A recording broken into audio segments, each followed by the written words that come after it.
বাংলাদেশে স্বৈরাচার সরকার পতনের পর থেকেই নতুন করে আলোচনায় এসেছে ভারত বাংলাদেশ সীমান্ত উত্তেজনা। বহু বছর ধরে চলে আসা সীমান্তে নিজেদের গতানুগতিক আচরণ থেকে ধীরে ধীরে বের হয়ে আসছে বিজিবি। ভারতীয় বিএসএফকে বিভিন্ন ইস্যুতে দেওয়া হচ্ছে কড়া জবাব, করা হচ্ছে সতর্ক। ভারত বাংলাদেশ সম্পর্কের নানা মেরুকরণের মাঝে তাই বাড়তি গুরুত্ব পাচ্ছে নিরাপত্তা ইস্যু। আর এবার সে ইস্যুকে কেন্দ্র করে আরও তৎপর হওয়ার পরিকল্পনা করছে ভারত। এসেছে ভারতীয় সেনাবাহিনীকে বাংলাদেশ পরিস্থিতি বিশ্লেষণের বিশেষ নির্দেশনা। ভারতের সশস্ত্র বাহিনীর কমান্ডারদের বাংলাদেশের বর্তমান পরিস্থিতি বিশ্লেষণ করার আহ্বান জানিয়েছেন দেশটির প্রতিরক্ষামন্ত্রী রাজনাথ সিং।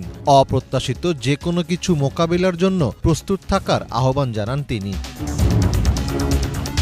সম্প্রতি লখনৌতে এক কনফারেন্সের ভাষণে রাজনাথ বলেন, প্রতিবেশী দেশগুলোর পরিস্থিতি ভারতের শান্তি ও স্থিতিশীলতার জন্য চ্যালেঞ্জ তৈরি করছে। এসব বিষয়ে বিশেষ নজর দিতে হবে। উস্কানি মোকাবিলায় সমন্বিত উদ্যোগের পাশাপাশি ভবিষ্যৎ যুদ্ধের জন্য এখন থেকেই প্রস্তুতি নিতে হবে। রাজনাথের এই বক্তব্যে বাংলাদেশের নাম সরাসরি উল্লেখ না করা হলেও তিনি বাংলাদেশ পরিস্থিতির দিকেই ইঙ্গিত করেছেন বলে মনে করছেন বিশ্লেষকরা।